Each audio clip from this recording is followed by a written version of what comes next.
हा today's quote no one is you and that is your power म्हणजे काय रे no one is you and that is your power म्हणजे मला अर्थ सांगा त्याचा तुम्ही जे काही स्वतः आहे ना तीच तुमची पॉवर आहे कारण तुमच्यासारखं दुसरं कोणीच नाही प्रत्येक पर्सन हा स्पेशल असतो जोपर्यंत तो स्वतःला स्पेशल समजत नाही ठीक आहे तुमची कॉम्पिटिशन आता येईल समोर तो कोट्स तो जो समोर आहे तो येईल परत परत पण अगोदरच सांगून देतो तुमची कॉम्पिटिशन जी असते ना ती असते तुम्ही असलेले कालचे पर्सन काय म्हटलं मी तुमची कॉम्पिटिशन जी राहील ती कोणाची राहील तुम्ही असलेले कालचे पर्सन काल तुम्ही काय होते आणि आज तुम्ही काय चेंज केलं ती झाली तुमची कॉम्पिटिशन ठीक आहे कॉम्पिटिशन फक्त कोणाशी ठेवायची स्वतःशी स्वतःमध्ये डेली इम्प्रूव्हमेंट करायची समजलं no one is you and that is your power तुमच्यासारखं कोणीच नाही ठीक आहे एखाद्याचं नाव घेतलं तू स्पेशल तुम्हाला तोच आठवतो का आठवतो कारण तो तोच आहे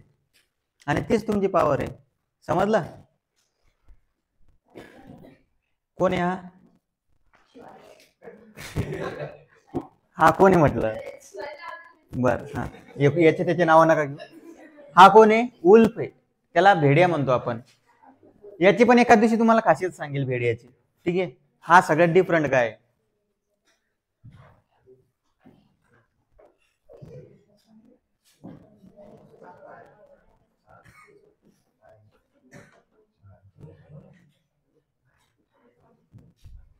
क्वेश्चन कोणते कोणते दिले होते होमवर्कला 4 पर्यंत ठीक आहे फर्स्ट आणि सेकंड थर्ड झालेलं आहे फोर्थ झालेलं आहे फिफ्थ नंबरचं घेऊ एकदा ठीक आहे फिफ्थ नंबरचा क्वेश्चन लिहा बघा 4 मार्क्सचा क्वेश्चन ज्या रूलनं सांगितलं त्याच रूलनं सोडवायचा आता क्रॅमर्स रूलनं सांगितलं क्रॅमर्स रूलनं सोडवायचा जेव्हा सांगेल नसेल एखादा क्वेश्चन कोणत्या रूलनं सोडवायचा तेव्हा आपल्याकडे काय पहिलं सबस्टिट्यूशन सगळ्यात पहिले सबस्टिट्यूशन पासून सुरू करायचं सर्वात लवकर आन्सर येतं त्याच्यानंतर कोएफिशियंट सेम त्याच्यानंतर क्रॅमर्स रूल आणि चौथी ग्राफिकल आता क्रॅमर्स रूल आणि ग्राफिकल मध्ये तुम्हाला एक्झॅक्ट दिलेलं राहील सॉल्व युझिंग क्रॅमर्स रूल किंवा सॉल्व युझिंग ग्राफिकल मेथड ठीक आहे याला साईडला ठेवू थोडं बघा आता एकदम सिंपल क्वेश्चन आहे काय करायचं याला इक्वेट करायचं बघा हे सोपं दिसतं एक्स प्लस वाय मायनस 8 आणि इकडे काय 3x मायनस काय अपॉन 4 एकदा याला इक्वेट करायचं आणि एकदा याला इक्वेट करायचं कसं बघा now x plus y minus 8 upon 2 is equal to 3x minus y is equal to 4 ठीक आहे याला इक्वेट केलं आपण इज इक्वल टू साइन आपण इक्वल करू शकतो आता या 4 ला इकडे आणा मल्टिप्लिकेशन मध्ये येतील 4 in bracket x plus y minus 8 खूप इझी क्वेश्चन आहे समजून घ्या 2 इकडे जातील 2 in bracket 3x minus Y कळालं 4 ने मल्टिप्लाय करा 4x प्लस 4y मायनस 32 आता बघा हे तुमचं इज इक्वल टू झाली उद्या बरोबर थोडंफार इकडे तिकडे झालं 2 गुणिले 3 6x मायनस 2y ठीक आहे बरोबर आहे आता काय करा x सोबत x y सोबत y 6x इकडे येऊ द्या 4x मायनस 6x त्याच्यानंतर y उरलेले y सोबत y येऊ द्या इकडे येताना प्लस 2y झाले 32 तिकडल्या साईडला जाऊ द्या काय काय केलं 6x इकडे आले मायनस 2y इकडे आले plus minus 2x plus 6y is equal to किती झाले 32 बरोबर आहे ना याला डिवायडिंग बाय 2 बघा याच्या खाली थोडी एक जागा ठेवा एक स्पेस ठेवा याच्या खाली थोडी त्याचं कारण सांगतो मी तुम्हाला का समजलं आता हे केलं होतं एकदा त्याच्यानंतर 9 एक्झाम मध्ये पण थोडी जागा ठेवायची इथं त्याचं रिझन देतो मी तुम्हाला नंतर एक लाईन ठेवायची फक्त 9 याला इक्वेट केलं होतं आता याला इक्वेट करा x plus 2y minus 14 upon मध्ये 3 इकडं 3x मायनस वाय अपॉन मध्ये 4 परत तीच मेथड 4 ला इकडं आणा 4 in bracket x plus 2y minus 14 इकडे काय येतील 3 in bracket 3x minus Y करा मल्टिप्लाय 4x प्लस 8y 14 गुणिले 4 मायनस 56 समोर 9x मायनस 3y परत तीच प्रोसिजर इकडे आणा 4x minus 9x plus 8y plus 3y. गोष्टी इकडल्या तिकडे गेल्या की साईन घेऊन म्हणजे साईन चेंज करून जातील त्या. 56 तिकडे गेले, साईन चेंज झालं. ठीक आहे, वरचा क्वेश्चन लिहिलेला आहे तुम्ही, काही प्रॉब्लेम नाही. मायनस 5x हे किती होतील, किती 11y इज इक्वल टू 56. ठीक आहे, आता तुम्हाला मी इथे जागा सोडायला सांगितलं, तिथे कोएफिशियंट बघायचे होते आपल्याला, जमतात का बरोबर. ठीक आहे, आता जर 2x असतात आपण 2x वापरला असता. आता काय करा, कोएफिशियंट सारखे येऊ शकत नाही, कारण हे दोन्ही काय प्राईम नंबर, म्हणजे तुम्हाला यालाही मल्टिप्लाय करावं लागेल, यालाही मल्टिप्लाय करावं लागेल. मग काय करा, याला डिवायडिंग बाय 2 करा. डिवायडिंग बाय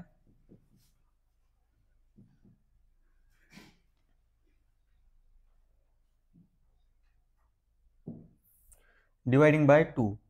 याला जर 2 ने डिवाइड केला आपण, डिवायडिंग बाय 2, तर आन्सर काय येईल. एक मिनिट, अरे सॉरी, माझी मिस्टेक झाली आहे. आपल्याला काही करायची गरजच नाही, कारण क्रॅमर्स रूल आहे. कोणता रूल आहे, क्रॅमर्स. मी ते कोएफिशियंट सारखे करून राहिलो. क्रॅमर्स रूल आहे म्हटल्यावर काही प्रश्नच नाही, 1 आणि 2. ठीक आहे, now D is equal to -2 -5, त्याच्यानंतर 6 11, त्याच्यानंतर dx इज इक्वल टू काय येईल, एक्सचा कॉलम सोडून द्यायचा, 32 आणि 56.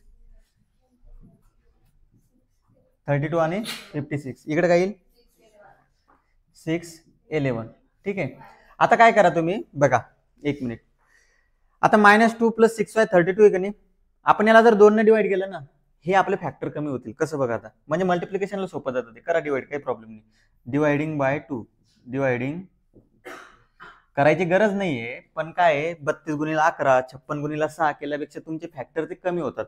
डिवायडिंग बाय 2 काय येईल answer, -x + 3y is equal to 16. 2 ने डिवाइड केला आपण.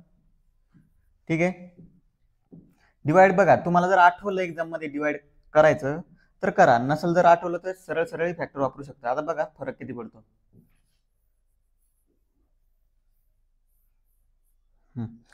बघा आता काय आलं, -1 -5. बघा डायरेक्ट फॅक्टर कमी झालं, कॅल्क्युलेशनच मिनिमाइज झालं आपलं. -5 -1 3 11.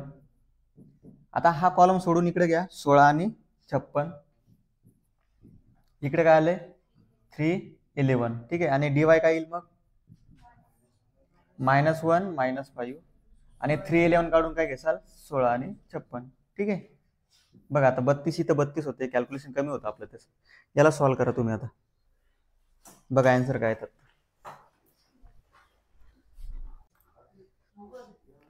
बघा सॉल्व्ह करण्यासाठी एकदम इझी आहे. -1 × 11. बघा मी जसं मी इथे लिहितो ना, तसंच नाही लिहायचं एक्झाम मध्ये, बरोबर याच्या खाली असं पूर्ण येऊ द्यायचं, dx याच्या खाली, dy याच्या खाली, पद्धतशीर दिसतं दिसायला. -5 × 3 काय असलं बघा, मायनस असलं ना तर साईन बरोबर घ्यायची. 11 मायनस मध्ये, मायनस ॲज इट इज राहू द्या, 5 त्रिक 15 हे मायनस मध्ये. आता मायनस मायनस होतील प्लस, हे -11 आणि हे +15. मोठ्या संख्येतून छोटी संख्या, मोठ्या संख्येचं साईन 4, याला द्या 1.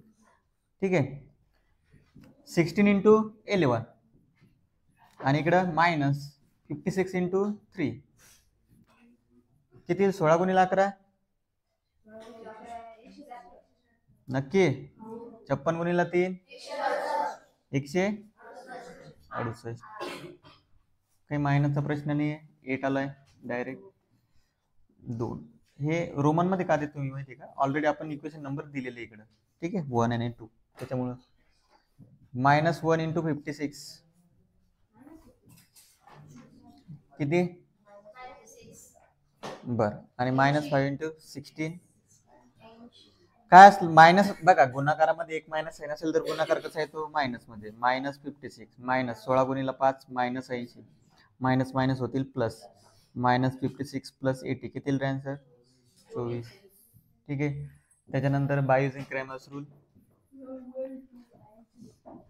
काय झालं, झोपणी झाली का, बाय युजिंग क्रॅमर्स रूल.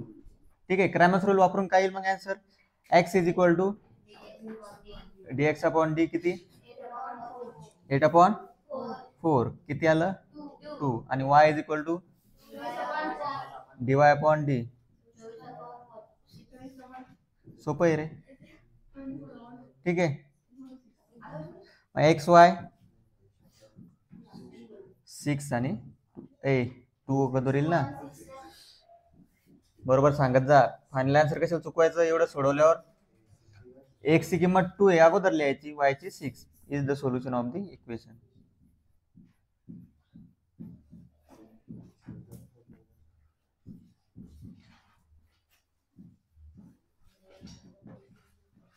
ठीक आहे झालं.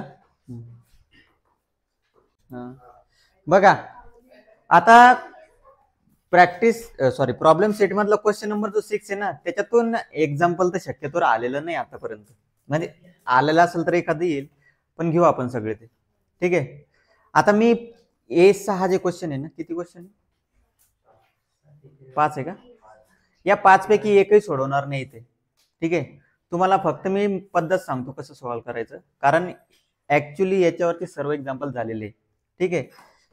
हे एक्झाम्पल कसं सोडवायचं याच्यासाठी प्रॅक्टिस सेट 1.4चा व्हिडिओ बघून घ्यायचा. 7 आणि 13, 13 आणि 7 हे एक्झाम्पल कसं सोडवायचं याच्यासाठी प्रॅक्टिस सेट 1.1चा व्हिडिओ बघून घ्या. ठीक आहे. हे पण झालेलं आहे. हे याच्यासाठी 1.4चा व्हिडिओ बघा. कळालं ना. ठीक आहे. आता फक्त मी तुम्हाला पद्धत सांगतो याला सोडवायचं कसं.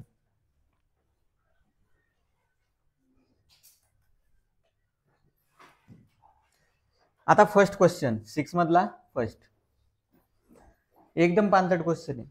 एक्स आणि वाय बघा काय. 6 मधला first question 2/x plus is equal to 1/6. याला एक नंबर द्या. आणि दुसरा 3/x 2/y is equal to 0. याला नंबर द्या 2. काय करतो आपण. आपण मध्ये जर व्हेरिएबल गेला आपला तर कोणती मेथड असते. Let 1/x is equal to m and 1/y is equal to n. आपण मध्ये व्हेरिएबल असला तर डायरेक्ट आठवायचं 1.4 मधले कसे सॉल्व्ह केले होते. 2m plus 2/3 n is equal to 1/6. ठीक आहे. असं दिसलं आपण मध्ये तुम्हाला काय सांगितलेलं, जो मोठा नंबर आहे त्यानं पटकन मल्टिप्लाय करा. मोठा नंबर कोण आहे. Multiply by 6. मोठा नंबर नाही म्हणत आपण, त्याला एलसीएम मेथड म्हणतो, पण तुम्हाला समजण्यासाठी मोठा नंबर सांगतो मी. Multiply by 6. 6 गुणिला 2 12m. आता बघा लक्ष द्या. 6 गुणिला 2 किती होईल 12. बरोबर लक्ष द्या. 6 गुणिला 2 किती झाले 12. 12 भागीला 3 4. बस एवढं ध्यानावर राहायचं फक्त. काय केलं 6 गुणिला 2 12. इथं काही आपण मध्ये न्यायचे. 6 गुणिला 2 12. आपण मध्ये किती 3. 12 भागीला 3 4. इथं तर कॅन्सल होणार. ठीक आहे. हे झालं तुमचं इक्वेशन 3. आणि याला याच्यामध्ये जर पुट केलं तर हे काय होईल 3m plus 2n is equal to 0. हे इक्वेशन नंबर 4. आले दोन इक्वेशन आले का. ठीक आहे. आता याला सॉल्व्ह कसं करसाल. याला एक तर 4 न मल्टिप्लाय करा किंवा याला किती मल्टिप्लाय करा 2 न. समजून राहिलं का. कोइफिशियंट सारखे बनवायचे. काय बनवायचे कोइफिशियंट सारखे करायचे. ठीक आहे. किंवा याला डायरेक्ट 2n ची किंमत ठेवू शकता तुम्ही. अजून इझी सांगतो तुम्हाला बघा. आपल्याला सॉल्व्हच करणे आहे ना. मग 2n इज इक्वल टू किती होतील -3m. 2n is equal to किती झाले. हा पण काही गरज नाही ना. एकदम सिंपल एक्झाम्पल बनवून देतो ना. 2n इज इक्वल टू किती झाले -3n. बरोबर आहे. याला लक्षात राहू द्या. 2n is equal to -3n. मग जर याला मी 4n लिहिलं तर हे काय होतील -6m. समजलं का. बघून घ्या. हे तर कुठंच सापडणार नाही तुम्हाला. 2n is equal to -3m. 4n is equal to किती झाले -6m. हे 4n का लिहिले. 4n का लिहिले मी ते कोण सांगेल. पण का लिहिले 4n का लिहिले. आपण डायरेक्ट 4n ची किंमत टाकू शकतो ना. कुठं इथं. मग याला द्या 4. झाला question solve. From equation 3 and 4 तुम्हाला एकदम सिंपल करून देऊन राहिलो गोष्टी मी. 4n ची किंमत ॲज इट इज ठेवा. 12m - 6n is equal 6m बघा हे समजलं ना तुम्हाला. काय केलं, 3m + 2n = 0 होतं. मग 2n = किती झाले, 3m. आपल्याला माहिती इथे किती 4, मग याची दुप्पट करा, याची दुप्पट करा, व्हॅल्यू पुट करा. 6m = 1, 6m = 1, m = 1/6. हीच किंमत m ची इथे ठेवून द्या डायरेक्ट. 12 मधून 6 गेले 6. सांगा मिस्टेक झाली का काही, उद्या कन्फ्युजन, मिस्टेक झाली असेल तर सांगा, आहे का नाही. ठीक आहे, m ची किंमत इथं ठेवा डायरेक्ट. मग put m = 1/6 in equation 4. Equation 4 मध्ये जर किंमत ठेवली तर -4n, मायनस आहे या, मायनस नाही ना, कोणतं साईन आहे रे हे, देअरफॉर. Therefore 4n = -6. m ची किंमत किती आहे, 1/6. 6 6 कॅन्सल. 4n = -1, n = -1/4. परत बघून घ्या. आपण काय केलं, 1/x ला m पुट केलं, 1/y ला n पुट केलं. तर पहिलं जे इक्वेशन आहे, हे जे फर्स्ट इक्वेशन आहे ते असं बनलं, 2m आणि प्लस 2/3n आणि 1/6. आपण अपॉन मधला नंबर काढून टाकला, त्याच्यासाठी किती मल्टिप्लाय केलं, 6. हे झालं फक्त फर्स्ट. सेकंड इक्वेशनला चेंज केलं आपण, तर ते काय आलं, 3m + 2n, कारण अपॉन मध्ये फक्त xy होते. 3m + 2n = 0. 3m ला तिकडे पाठवलं, मायनस झाले. 2n ची दुप्पट केली, 4n. का, इथं 4n आहे, डायरेक्ट व्हॅल्यू पुट करू शकतो. बघा, जर तुम्ही व्हॅल्यू पुट केली नसती तर एक तर तुम्हाला काय करावं लागलं असतं, कोएफिशियंट सारखे करणं, multiply this equation by this, मग ऍडिंग 1 and 2. चाललं ना मोठं. किंवा दुसरी कोणती मेथड वापरावी लागली असती, क्रॅमर्स रूल. ठीक आहे, त्याच्यापेक्षा सिंपल कोणती, ही मेथड कोणती आहे, सबस्टिट्यूशन आहे ना तुमच्या बुकमध्ये. आपण चुकीचं सोडून राहिलो का, नाही, सबस्टिट्यूशन मेथड पण चालते.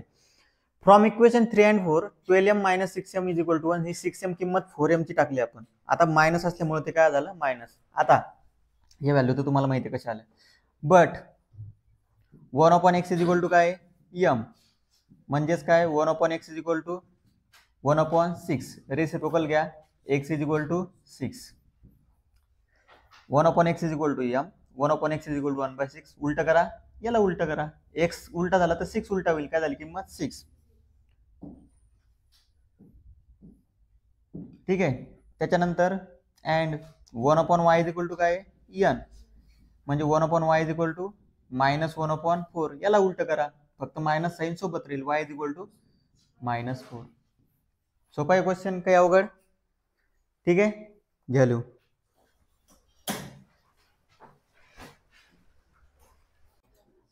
बघा, हे मेथड ऑफ सबस्टिट्यूशन आहे. जर तुम्हाला असं वाटत असेल ना, तर बघा इथे एक शब्द टाका फक्त, सबस्टिट्यूटिंग. आपण काय करतो, फ्रॉम इक्वेशन 3 and 4 करतो ना. सबस्टिट्यूशनचा अर्थ म्हणजे सबस्टिट्यूटिंग 4n इन इक्वेशन किती नंबरचं, 3. बस असंही टाकलं तरी चालतं. मग तुम्हाला असं वाटत असेल ना याला मार्क्स नाही भेटणार, मार्क्स भेटणार, कारण हे सबस्टिट्यूशन करत आहे आपण. 4n चं सबस्टिट्यूशन केलं, -6n. मग तिथं टाका सबस्टिट्यूटिंग 4n इन इक्वेशन 3. कुठे टाकले, इक्वेशन 3 मध्ये. थोडे इम्प्रेसिव्ह दिसेल अजून, असंही करू शकता. म्हणजे आतापर्यंत जेवढे व्हॅल्यू सबस्टिट्यूट केल्या आपण, काय टाकायचं, जी व्हॅल्यू सबस्टिट्यूट केली कोणत्या इक्वेशन मध्ये करत आहे तेवढं टाकायचं. ठीक आहे, मार्क्स भेटतात ना रे, मार्क्स कसं काय देणार नाही तुम्हाला कोणी, बरोबर असल्यावर. हा क्वेश्चन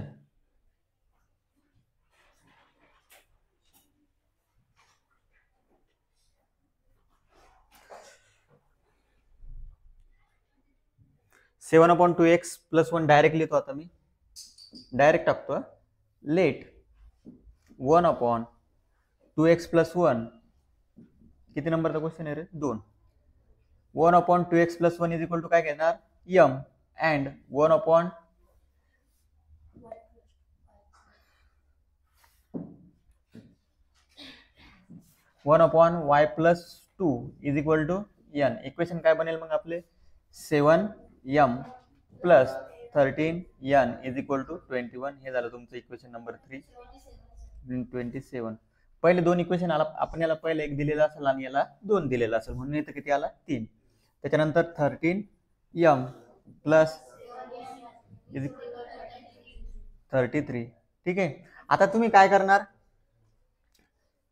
याला काय करणार तुम्ही, ऍडिंग 1 and 2, मग पुन्हा सबट्रॅक्टिंग 1 and 2, त्याच्यानंतर मग बरोबर आहे, मग ते दोन इक्वेशन येतील, ते दोनला सॉल्व्ह करावं लागेल. याच्यात क्रॅमर्स रूल वापरू शकतो का सांगा बरं?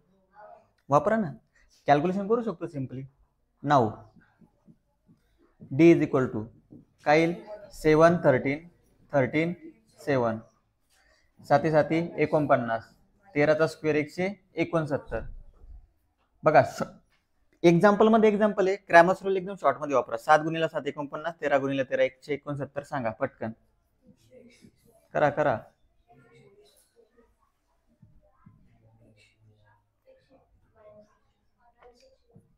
किती? -21. नक्की नक्की का? इक्वेशन 1. 27 गुणिला 7, ते adding 1 and 2 and subtracting 1 and 2 त्याच्यापेक्षा मल्टिप्लिकेशन सोपं असतं. 27 गुणिला 7 पटकन. अरे साती साती 189. करे मोबाईल काढला काय रे कॅल्क्युलेशनला? घड्याळ चालत नसते कॅल्क्युलेशनला. हा मायनस 33 गुणिला 13. बघा ते अरे सोपं आहे ना. 13 गुणिला 3 39, हातचे आले 3. 13 गुणिला 3 39, 39 आणि 3 42. हा कॅल्क्युलेशन करा पटकन, बोलू नको, लक्ष दे. 9 मधून 9 शून्य. आता 12 मधून 8 गेले 4, 12 मधून 8 गेले 4, एक इकडून घेतलेला होता म्हणजे 240. बघा ताबडतोब आन्सर येणार आहे. दिसलं का? 120 240 आहे का? किती आहे?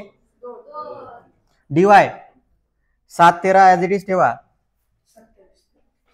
आणि इकडे काय घेसाल? 27 33. 33 गुणिला 7 परत ना रे, 33 गुणिला 7 म्हणजे 7 3 21, 7 आले 2, 7 3 21 आणि 2 23.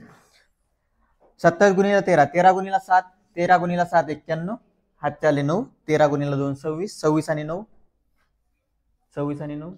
35. 231 वजा 351. याच्या रेंज मध्ये आन्सर येईल. 120 येतं. बघा आलं काय आन्सर? -120. मग मला सांगा, आपला डोकं चालवावं लागतं आपल्याला की खरंच आपण कॅल्क्युलेशन करू शकतो का? करू शकतो तर क्रॅमर्स रूल वापरा. या 3 मेथड करेपर्यंत तुमच्या तिकडे 2च झालेले राहील. काय? ऍडिंग 1 and 2, सबट्रॅक्टिंग 1 and 2, त्याच्यानंतर 2 इक्वेशन भेटतील, त्याला पुन्हा सॉल्व्ह करावं लागेल समोर. इथं डायरेक्ट आन्सर आले तुमचे, आले का नाही? मग आता नाव m इज इक्वल टू किती? dm अपॉन, अरे m आहे ना ते, dm हे काय? dn. m is equal to dm upon d. dm किती आहे? -240 अपॉन -120. आन्सर किती आलं? 2. मायनस मायनस प्लस झाले. n is equal to dn upon d. dn किती आहे? -120 अपॉन -120. आन्सर किती आलं? 1. ठीक आहे. बट 1 अपॉन किती येते? 2x + 1 is equal to m, म्हणजे 1 अपॉन, बडबड नको करू, शांततेत घे, फास्ट सोडून राहिलो. 1 upon 2x + 1 is equal to 2. Reciprocal करा. 2x + 1 is equal to 1 upon 2. ठीक आहे, कळालं? जर रेसिप्रोकल नसेल करायचं तर तुम्ही याला मल्टिप्लाय पण करू शकता. सांगायचं का? 2 याला मल्टिप्लाय करावं लागेल आणि 1 ने इकडे करावं लागेल, म्हणजे 2 गुणिले 2 किती होतील? 4. बघा सांगतो, ते सोपं आहे. इथपर्यंत कळालं तुम्हाला? आता तुम्हाला एक गोष्ट माइंड मध्ये कळाली ना, याचा रेसिप्रोकल उलटा येणार आहे, 1/2 होणार आहे. 2 ने मल्टिप्लाय करा, 2x + 1. इकडे आपण मध्ये किती असतो नेहमी? 1. 1 × 1 1. 2 ने मल्टिप्लाय केल्यावर 4x + 2 is equal to 1. 4x is equal to किती होईल? 1 - 2. 4x is equal to -1. x is equal to -1/4. 1 upon y + 2 ची किंमत किती आलेली आहे? n. n ची किंमत किती आहे? 1. याला परत क्रॉस मल्टिप्लाय करा. 1 इन ब्रॅकेट y + 2 आणि 1 × 1. याच्या आपण मध्ये एक 1 असतो, सर्वांना माहिती. 1 × 1 काय झालं? 1. y + 2 इज इक्वल टू काय आलं? 1. y is equal to 1 - 2. y ची किंमत समजलं? कळालं? म्हणजे तुम्ही विचार करा, इकडे बघा, इकडे लक्ष द्या एक मिनिट. तुम्ही जर इथं केलं असतं ऍडिंग 1 and 2, त्याच्यानंतर सबट्रॅक्टिंग 1 and 2, ते दोन फॉर्म, त्याच्यानंतर परत काय आलं असतं, जे दोन इक्वेशन आले त्याला परत सोडवावं लागलं असतं. ते सोडवल्यानंतर तुम्हाला एक्स ची किंमत टाकावी लागली असती. त्याच्यापेक्षा इझी आहे. फक्त इथं काय गेम करेल तुमचा कॅल्क्युलेशन. एका मिनिटात म्हणतो, एका मिनिटात तिन्ही सॉल्व्ह झाले पाहिजे. होईल का? 2 मिनिट घ्या, कॅल्क्युलेशन करता येईल ना. असा क्वेश्चन जनरली 3 मार्क्सचा राहणारच आहे. किती मार्क्सचा? 3. ठीक आहे, घ्या लिहून.